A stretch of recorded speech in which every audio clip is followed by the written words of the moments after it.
How y'all doing? Yeah, this is Reverend Fontaine doing my hobby, trailer trucking.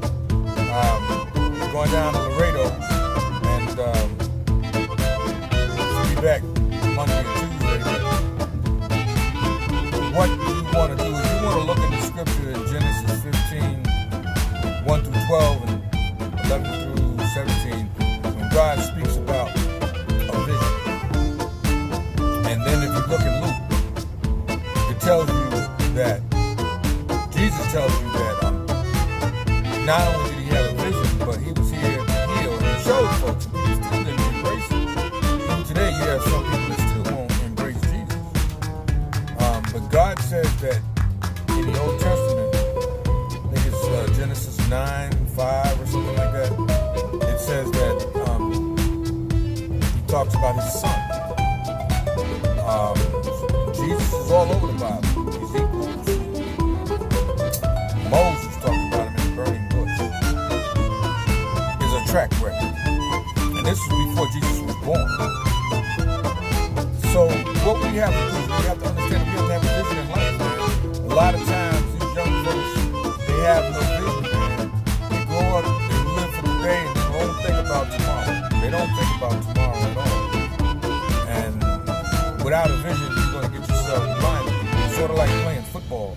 You got to look at both sides, or while you're going to get blindsided. So, trucking, motorcycle, having fun is something that's in my blood. My dad drove a truck in the military. My little brother actually taught me how to drive. I retired from Department of Corrections. And just going over the issue about my health insurance right now.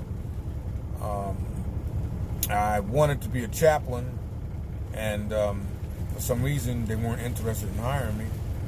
After I got my doctorate, my MDiv, and I graduated with honors, I guess it's still not good enough. Sometimes when God gives you something, the devils are always going to be there to try to upset your dream. But you can't let that hold you back. You got to hold on to your vision. God gave me a vision. The vision is to be independent, to serve others, and to be prosperous.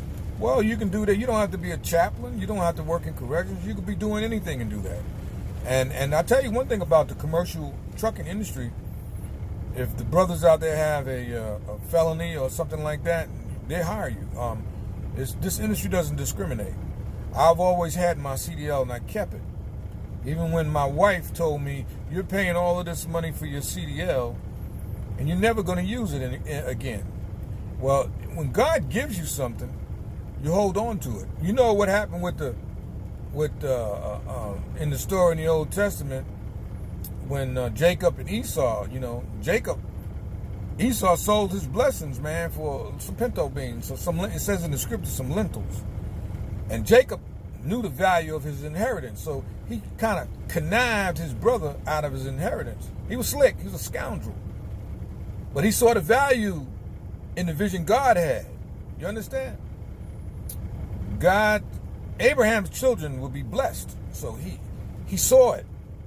And he held on to it, man. Even though God despised him because he was a scoundrel. But he had a vision. And this same vision is what God spoke to Abraham about, spoke to Moses about, and he said, listen to my son. That's right. It's in the Old Testament. I believe it's in Genesis. I'm not even looking at the Bible. It's off the top of my head. If you read Genesis, I think it's Genesis 9 or something like that. It's in there. Listen to my son. Now, if you listen to Jesus, you're going to have a vision. You're going to get a vision. And God doesn't give you what you want. He gives you what you need. And embrace the word, man. I don't want to preach to anybody, but I'm just letting you know, trucking up on my way down to Texas, bringing back some produce, just doing a small company some favor. It ain't going to be forever, but I'm having fun. It's like riding a motorcycle to me. But if you are having a hard time finding a job, or I don't care if you have an education or you're uneducated, trucking can help you out. So get up off that thing and get her done.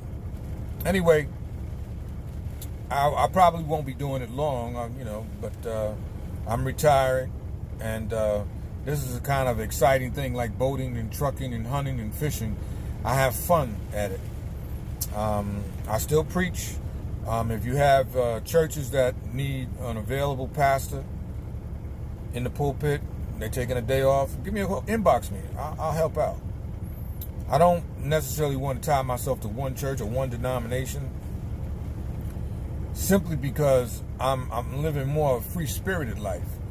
You know, when Jesus walked this earth, he pounded the pavement or the ground in his sandals, barefooted. Well, you got to pound the ground to get around.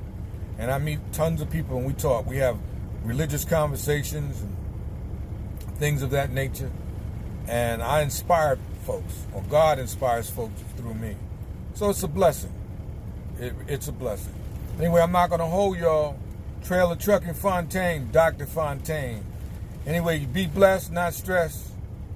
And hold on to that vision that God gave you. Lift up and hear the voice. The voice comes from within. God's going to direct you. God's going to motivate you. God's going to encourage you. And Jesus will save you. Hallelujah. Have a blessed day. We'll be back.